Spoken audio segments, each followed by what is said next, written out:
All right then. So we just finished recording with Darren from Roket Pool, and man, that was a great episode. The Roket Pool guys have got something really special going on there with the Shanghai Upgrade coming up, expected in March, potentially into April as well. We wanted to have these guys on just to explain what the benefits of Roket Pool, the liquid staking derivative rETH is, the decentralized focus from Roket Pool. And the benefits of kind of the non-rebasing token as well. There's lots of good aspects of the protocol to unpack there, and I think we got into an awful lot of detail. So just before we get on with the episode, if you could just hit subscribe and like the video. If you want to get more of this kind of content, you can always go to blockmates.com or subscribe to the newsletter, where you're going to get twice a week in-depth, really light-hearted reports on what's going on in the market, and sometimes we do protocol deep dives in there as well. It's all for free. We have nothing to sell you, but in return for that being free, if you could just help us out by just subscribing to the newsletter and the YouTube channel, that'd be absolutely perfect. Thank you. And yeah, so enjoy the episode. Let me know what you think. And yeah, here we go.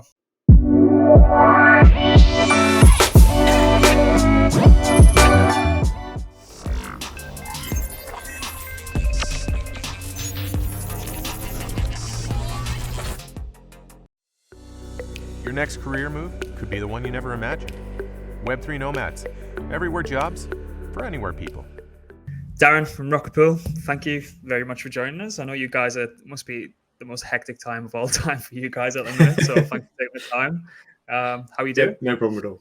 Yeah, it's certainly busy. There is a lot going on.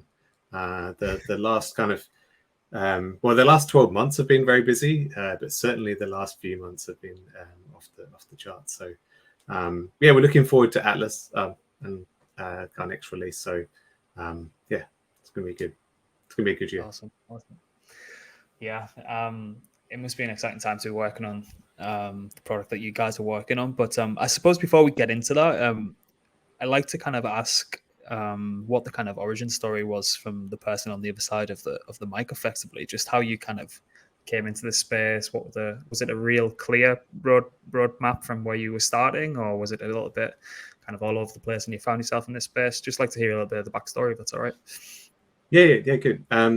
So originally I have a technical background, so as a software developer, but I also did quite a lot of software management and product management and technical architecture and that sort of stuff. And I was in a good kind of steady government job that was doing quite well, and then Ethereum kind of came along, and I was kind of hooked. I fell down the rabbit hole completely. Just everything about it, really. The kind of programmable money aspects, the kind of organizational aspects of it. Just kind of dived in. Then I started doing smart contract development a little bit, and getting into it quite seriously. I started working with a local developer doing ICO contract audits at the time during 2017. And then it was very busy. So we did a few of those, and then I met David, who's the founder of Roket Pool, at an Ethereum meetup here in Brisbane, and we got on really well. He's a really nice guy, and I could tell by the way he was talking that Roket Pool was he had a lot of passion for it, which is always good. But also it was an amazing idea, way ahead of its time. Quite a few years, but ahead of its time. So I think he'd been working on it for a few years at that point. And then I joined in 2018 when he was kind of scaling up the team, originally as a developer, and then later on I came back as the kind of GM to get to kind of take Roket Pool to mainnet and that sort of thing.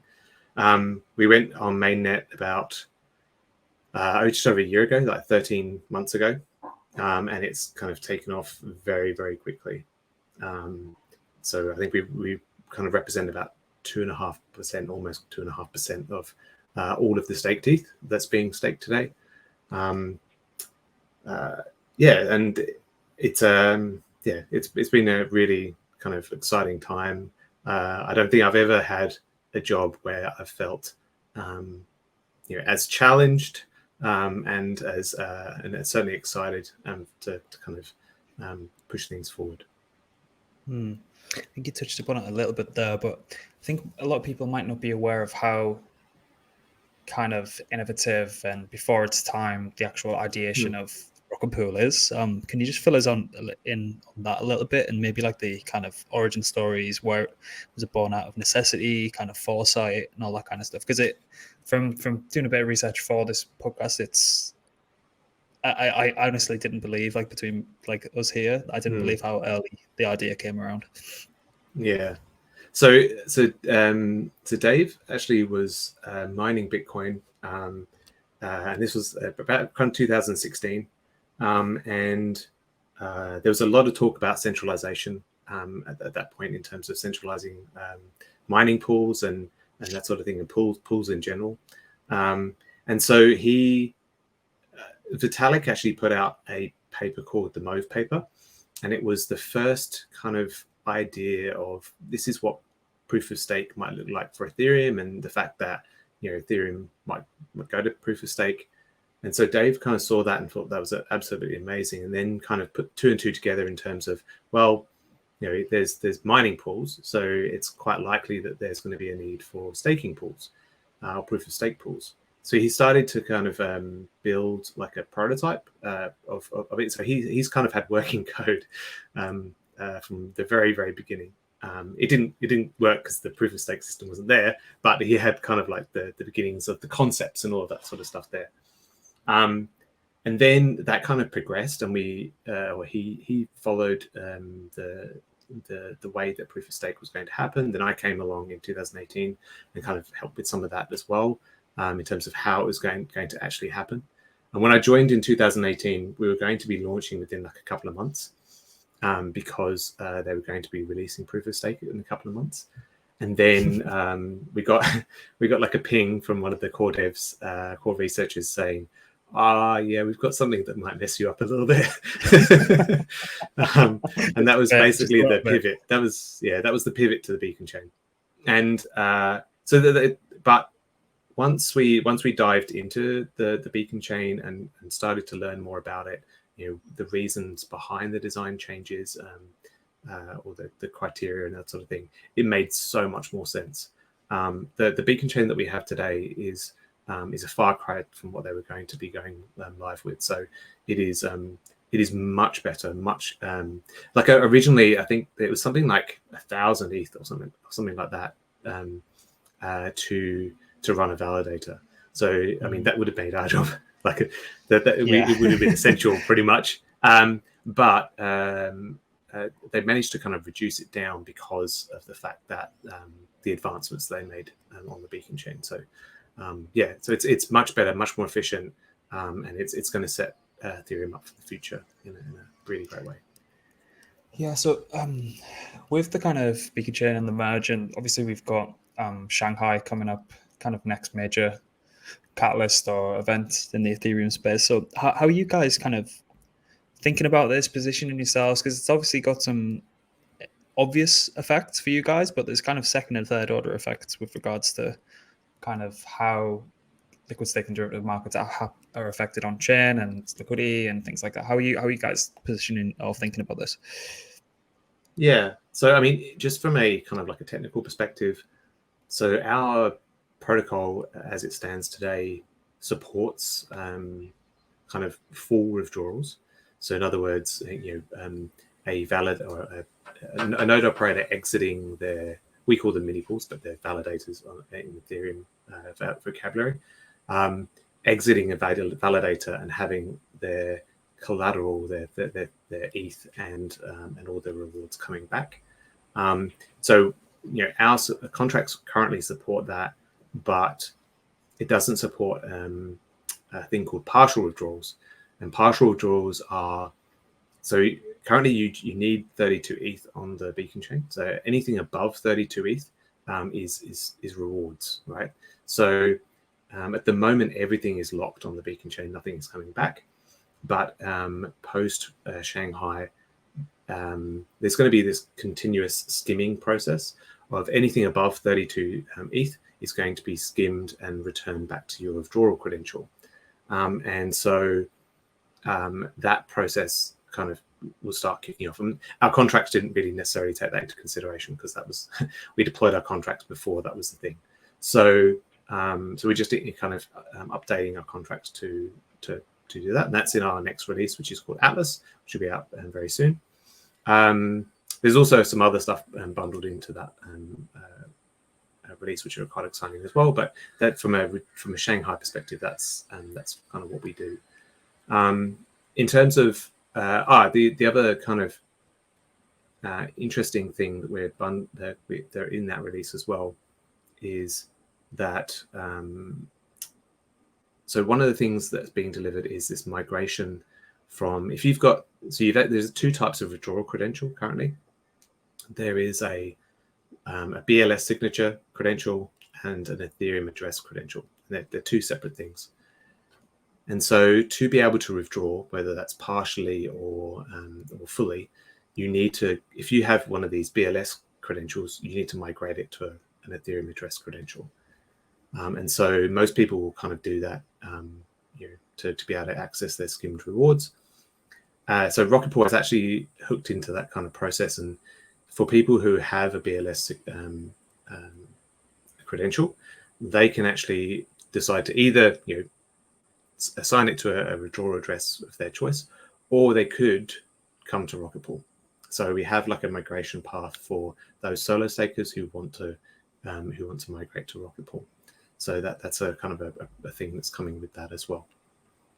So that's kind of like on the technical side. On the like planning side, we're just watching very, very carefully about the about what's going on and the test nets and all of that sort of stuff. So it looks to be progressing very, very well so far. So I think they said kind of March. My guess is early April, but yeah. So that's we're kind of watching that quite closely. Yeah, makes a lot of sense. So I suppose if there's kind of new market participants or new DeFi users or new kind of people coming into the Ethereum community are still kind of learning the trade, so it were, can we just do a high level of Roket Pool and the kind of where you guys think you position yourself best from like unique selling point perspectives and things like that? Yeah. So there are kind of like two sides to our product. Both sides are for people who want to stake their ETH and earn kind of the proof of stake rewards that come along with that, with staking their ETH. On one side, we've got liquid staking, which is essentially you deposit ETH, you get our liquid staking token back, and then you just hold that token, and over time, that token accrues staking yield. And that accrues staking yield. The way that works is it's a non-rebasing token, which I can go into a bit more if you want. But it's essentially the value increases over time.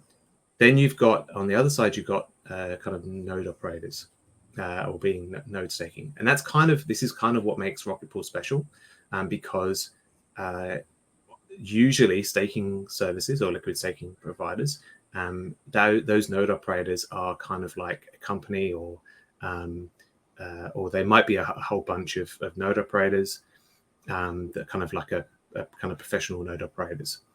The approach that we've taken is that we've spent like 5 years or 6 years building a decentralized kind of staking protocol, and the reason why we've done that is because we feel that it's the healthiest for Ethereum itself. Being permissionless and decentralized is the most important thing from Ethereum, because you need a wide number of participants.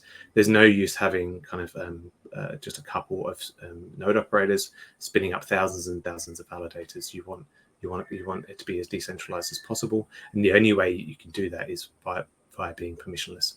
So that's why we've kind of spent our time doing that from day one. And so on the node operator side, so you can actually become a node operator with Roket Pool. The advantages of that is that, so as a solo staker, you would require 32 ETH to deposit. But with Roket Pool, you currently just need 16. You need 16 and a little bit of RPL as well as collateral. So essentially, you're kind of halving the amount that you need to be an Ethereum validator. The other big benefit is that, so on the liquid staking side, you actually are kind of like charged a commission, which comes out of the yield that you get. And it's around 15% because it's kind of like the average across our network. On the node operator side, they get that 15%. So you actually, so being a Roket Pool node operator is actually the most profitable way. Sorry. No worries. The most profitable way of staking kind of your ETH today, because you earn interest on your ETH, but you also, you earn the rewards on your ETH, but you also earn rewards, a percentage of the rewards that you earn for the pool for the liquid stakers. Plus, also for staking RPL, which is our token, you also get kind of RPL rewards as well. So there's a few things there. So that's kind of what makes us special, is that we're a decentralized protocol. With liquid staking, I should mention, liquid staking, you can kind of unstake via kind of the Roket Pool protocol itself, or you can unstake via the open market, and you can do that today. Although withdrawals are not implemented on the liquid staking side, you can actually stake and unstake as long as there's kind of liquidity to do so. And so that's so that's another kind of benefit of the liquid staking side. The other benefit, obviously, is that you can take that liquid staking token and then use it in DeFi.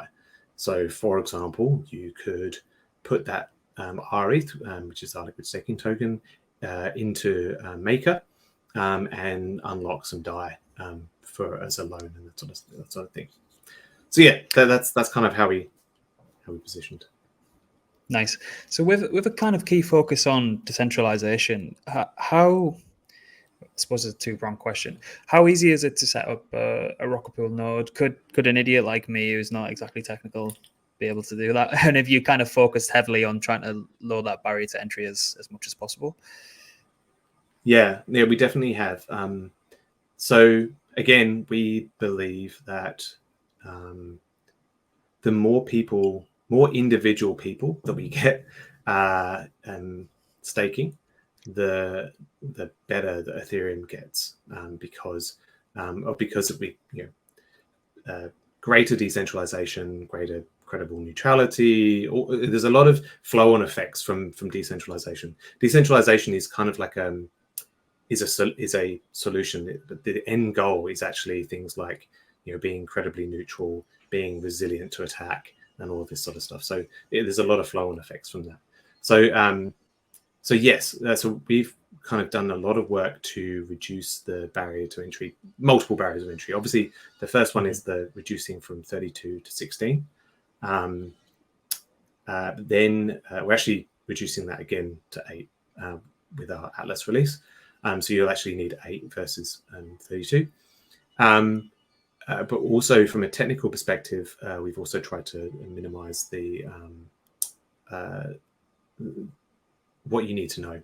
So the tooling that we've managed to produce is very, very good. I do say so. But it's kind of streamlines creating a node. So it streamlines kind of creating a node or spinning up a node, depositing, monitoring as well. We have a whole bunch of tooling around key management, all of this sort of stuff.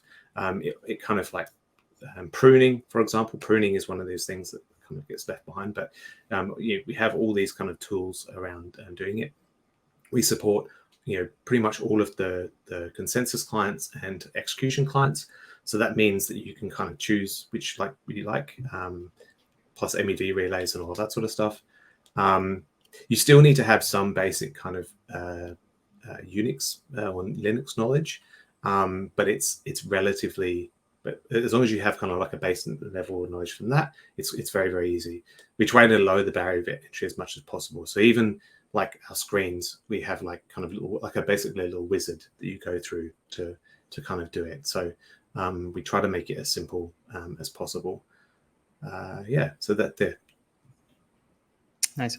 So there's obviously not to throw shade at any liquid staking derivative competitors or anything, but how are you guys looking at kind of centralization and centralizing forces in this kind of industry and with the competition and things like that? And obviously with you guys focusing so much on decentralization, what kind of pitfalls could you kind of foresee going forward if, not to name any names or anything, but you can kind of see those centralizing forces kind of beginning to kind of take place? Yeah.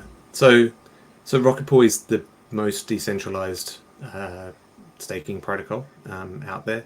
So we've got over 2,000 node operators now, and that's in pretty much almost every geographic location.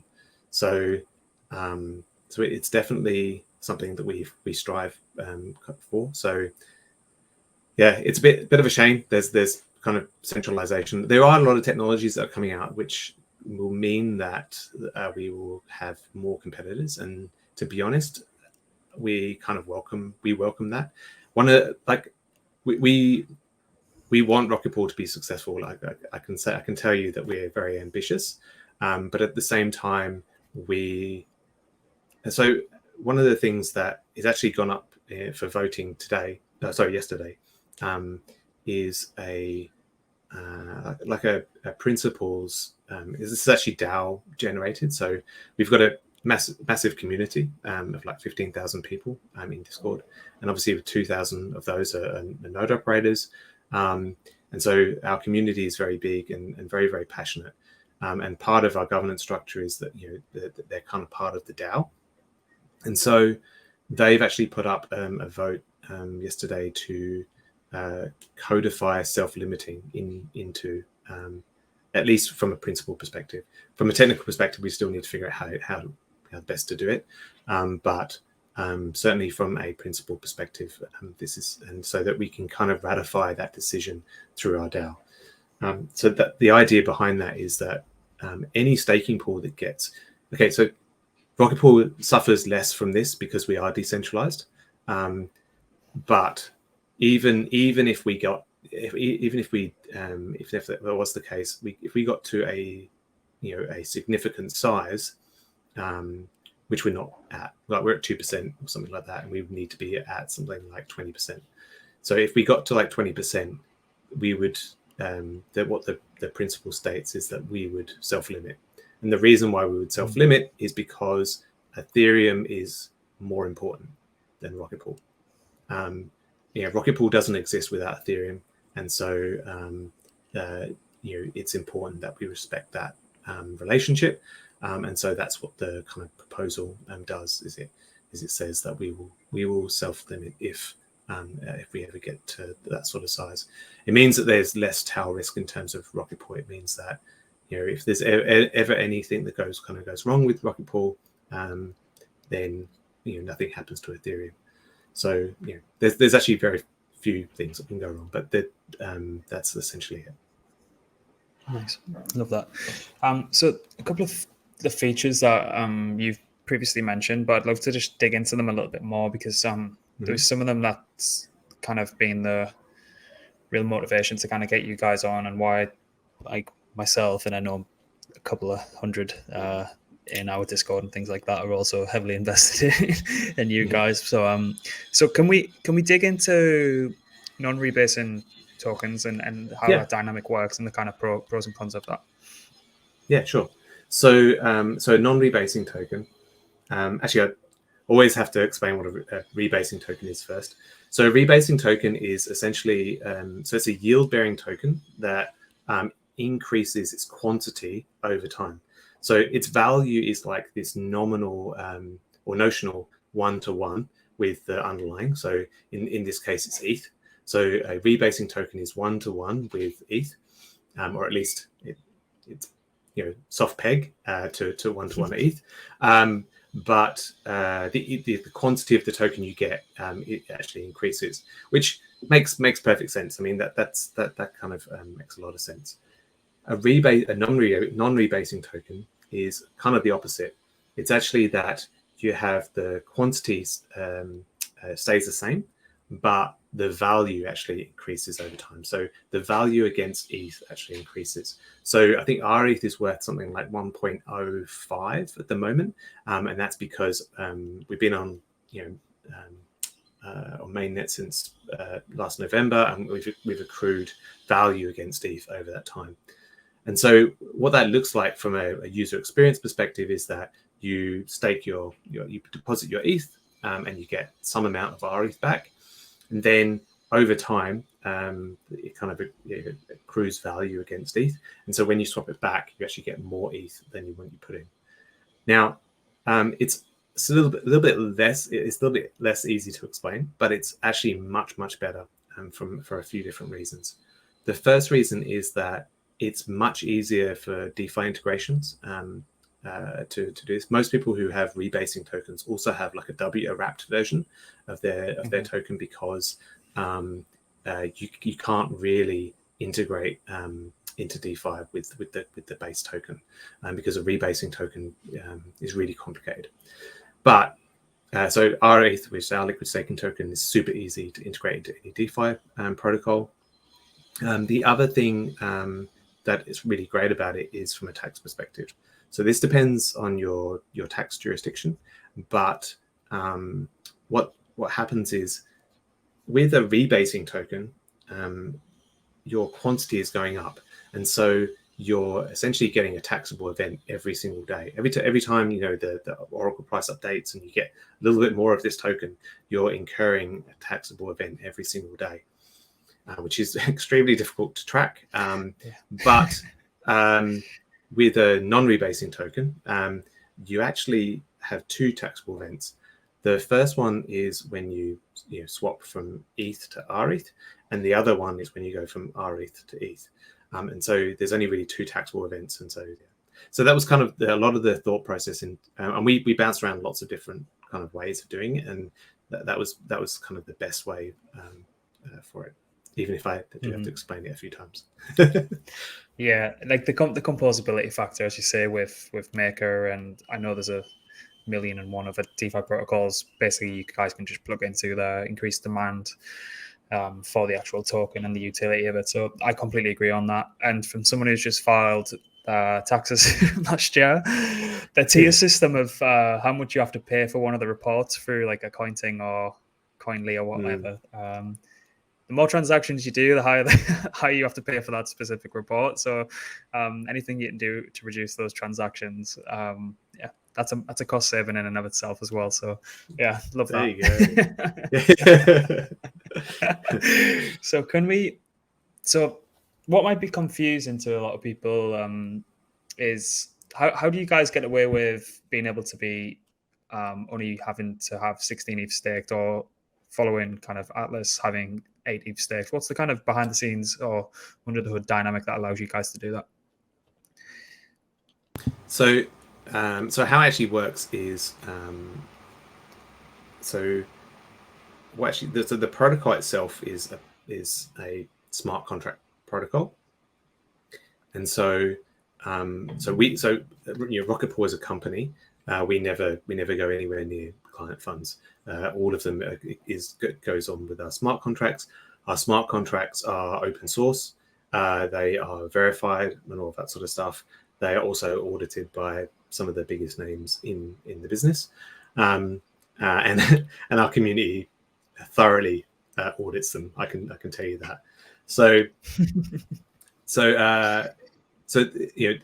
what actually happens is, when you deposit into the Roket Pool protocol, that ETH goes into what we call the deposit pool, and then that's kind of like waiting ETH that sits there waiting for a node operator, and then a node operator comes along and they deposit their 16 ETH, and then the protocol matches 16 ETH from the protocol with 16 ETH from node operators, and then that goes off 32 ETH to the beacon chain for staking.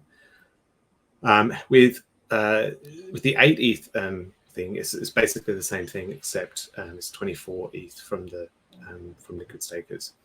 There's some funky stuff that kind of goes underneath to make it more efficient, but that's essentially it.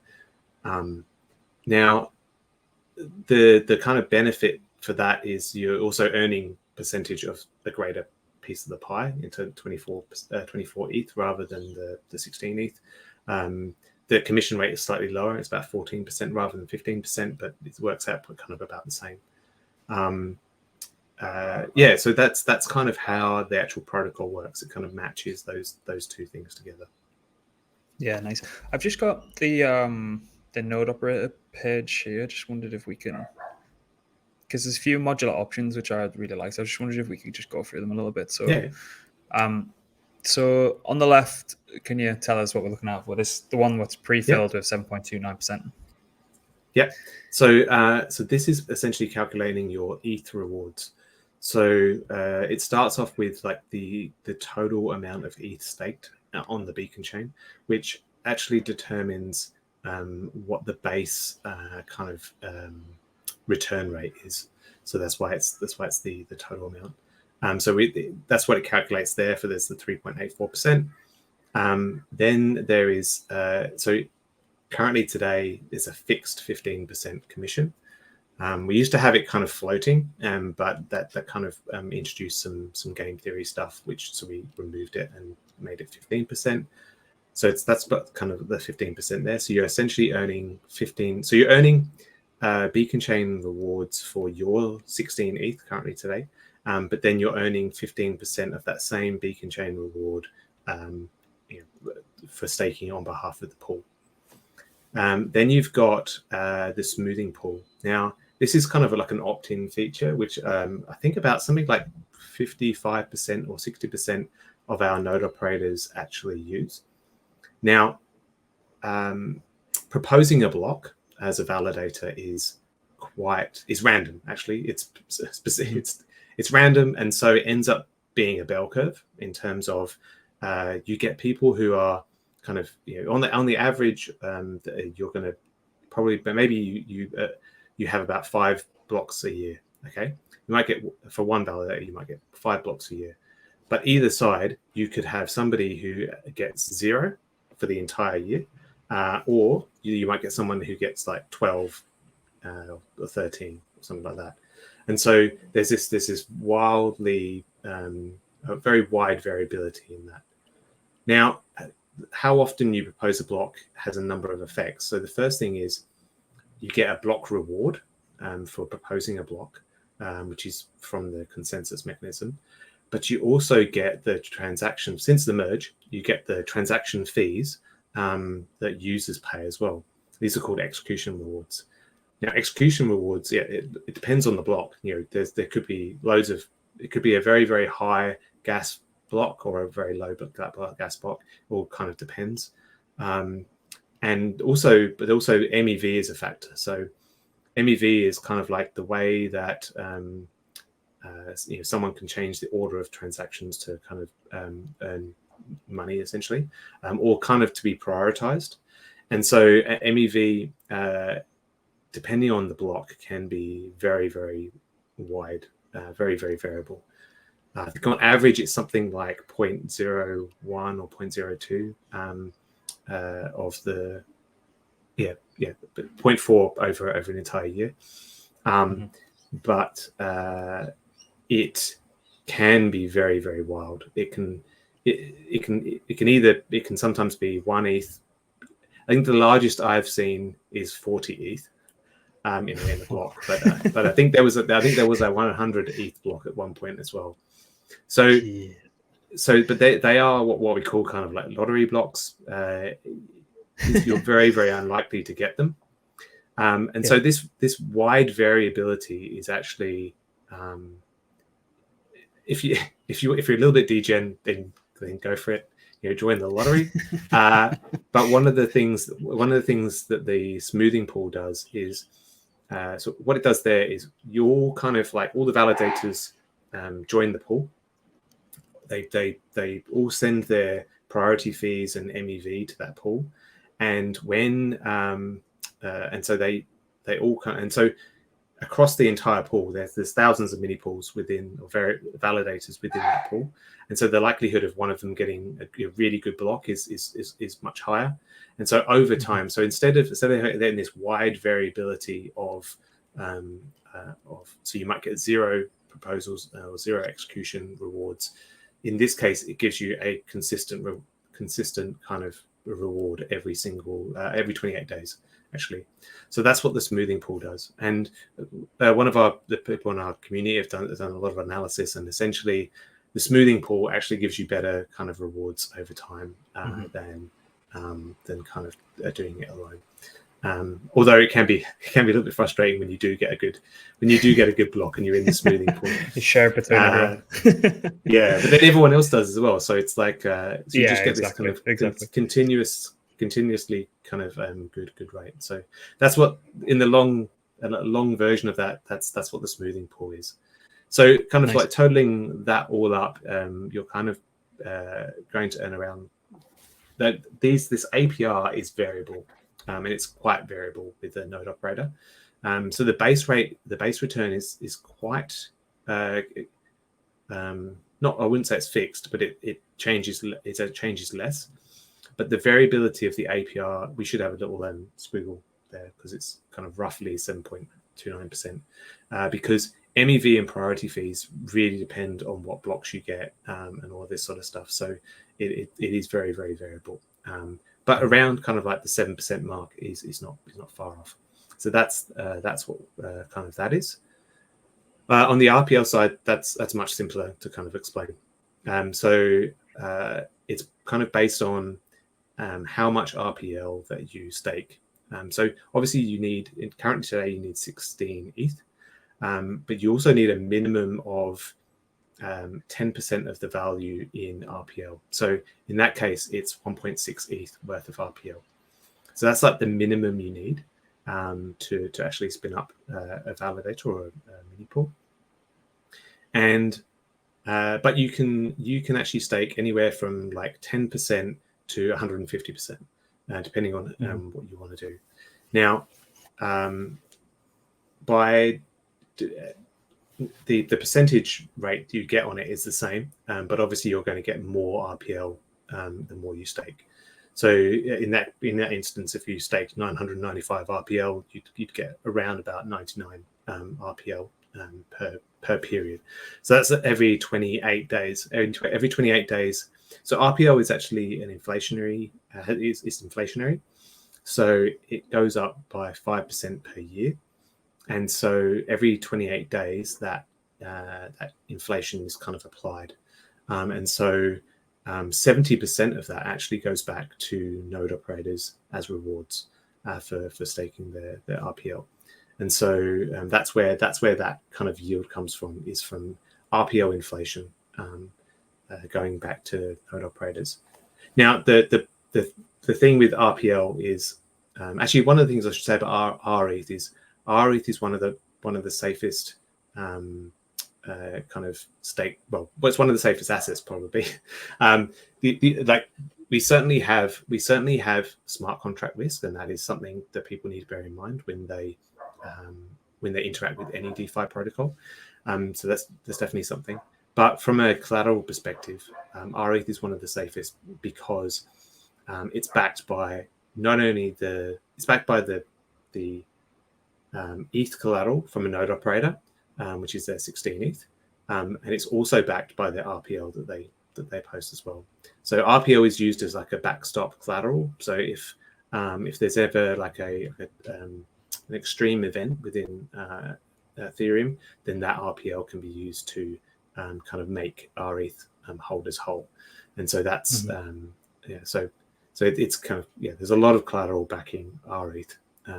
We've done a lot of risk management in terms of what sort of effects that we are covering, and like slashing, for example. Slashing is something that doesn't affect rETH stakers because it comes out of the node operator portion of their funds, that sort of thing. So there's no slashing risk with, but apart from a correlated slashing risk, but that's a very unlikely event. Normal slashing doesn't affect rETH holders at all. So that's RPL. So RPL, you earn that kind of yield on that. And as we get bigger, that will go down slightly, but it's kind of it'll never be below something like 4% or something like that. Okay, nice. Yeah, it's great run through. Seeing the kind of MetaMask integrations and things like that, is there any kind of additional partnerships that we can look out for in the medium to long term? There are, but I can't talk about them, unfortunately. Nearly got them. No, the MetaMask one was really was a great kind of one for us, so that's been really good. There are some other ones on the roadmap. Ones I can talk about, like I can talk about Aave, for example. Aave is definitely on the roadmap that's been for a little while. We're just waiting for kind of one thing to drop, and then we'll be able to go ahead with that. So I think we're doing it in V3, so it will be kind of on V3 at some point. So Aave is one of the key integrations. There are a couple of wallet ones that we're kind of working on. There's a kind of a lot going on within the community and with us as well. The community does a lot of our kind of outreach to protocols and that sort of thing to kind of make sure that we give our ETH as much utility as possible within DeFi. Mm-hmm. Yeah, makes a lot of sense. So with rETH coming out of Shanghai, I can imagine competition is going to be quite fierce and competitive across the board. So how are you guys thinking about positioning for kind of best depth of liquidity? Is it through Curve, Aura, Balancer? Like you just want to be anywhere and everywhere, just as much utility as possible, I suppose. Yes. So one of the things we've got at the moment is so our ETH, unlike every other staked ETH out there, our ETH is actually, everyone else is running a discount. We are actually a premium. And the reason for that is because we've got an awful lot of demand and we need our node operators to kind of spin up mini pools. That's kind of the downside of being a decentralized pool. With Atlas and this migration to 8 ETH mini pools, all of our 16 ETH will be able to go to 8 ETH as well, with this migration path for them to do that. With solo migrators, hopefully, solo stakers coming over as well, our capacity will increase kind of greatly or significantly. And so that's going to be fantastic. That means we can kind of service that demand. And so that's a kind of a big thing. One of the things we've got, well, there's a couple of things that we've got going on in terms of incentives. So we have within our DAO, we have a management committee which are called the Incentive Management Committee, the IMC, and they're made up of, I'm on that, but it's mostly made up of community members, and they are responsible for incentivizing liquidity. That's their job. So we've been kind of incentivizing liquidity, and we've also been doing a few trials on different ways of incentivizing liquidity to make sure that we're doing it in the most kind of efficient way. We've been, I would say, conservative up until this point because of the fact that we need to sort out some of the supply side. Once Atlas actually happens, that will be kind of at least solved for the medium term. So that's going to be kind of a game changer for us. So it means that the IMC will be deploying a lot more funds across different liquidity providers and that sort of thing. We also were kind of fortunate enough to win an Optimism OP governance grant, and so we have that at our disposal as well. Again, we've been incentivizing liquidity on Optimism, and when Atlas happens, that'll kind of kick into overdrive so that we can kind of take advantage of that from capturing some of the market share.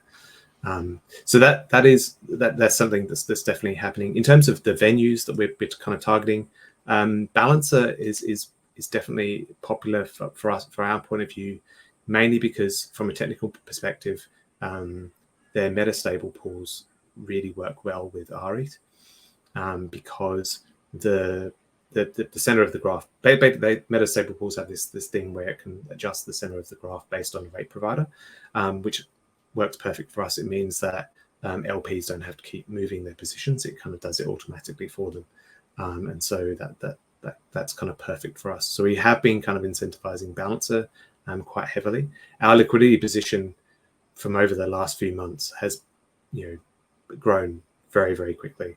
Volumes have really grown. Like since the merge, the volumes have been massive. So that's been really good to kind of see. So yes, we will be incentivizing more kind of liquidity. We have a kind of a love-hate relationship with liquidity incentives, but we do, it will be kind of happening a bit more as we once we have this kind of supply side stuff sorted out. Okay, makes sense.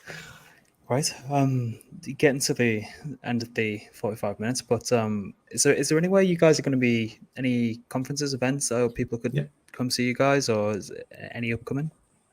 Yeah, so we're sponsoring ETH Denver, or we're one of the sponsors for ETH Denver, and the whole team will be there. So it'll kind of be the first time that we've all been together. So that'd be really nice. So the team will have a booth there, and we've got I think we've got something like 40 or 50. No, almost now it's actually almost 70. Oh, now the number keeps going up. We've got about 70 members of our community that are going to man the booth. So not all at the same time, but so it's quite mental. So that's going to be really exciting. It's going to be really fun to kind of catch up with our community and kind of talk to them, and obviously introduce new people to Roket Pool with their kind of passion and zeal. Awesome.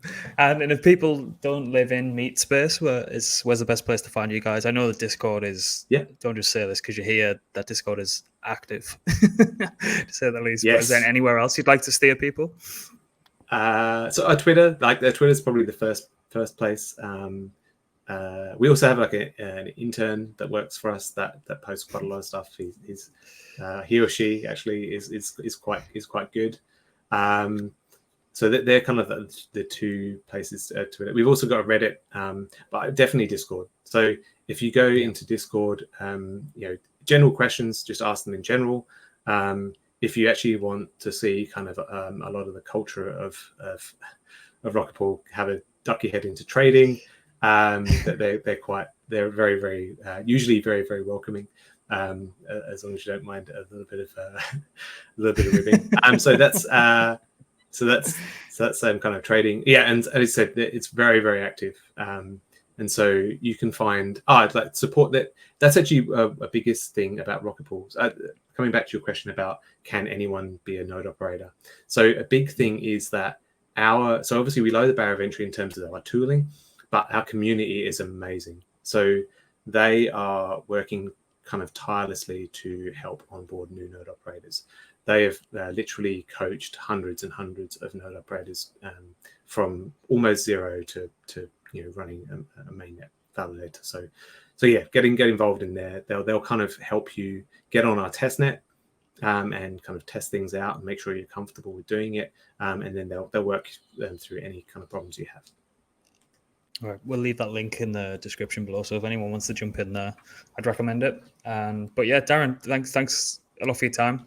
And I really appreciate it. And hopefully we can have another chat.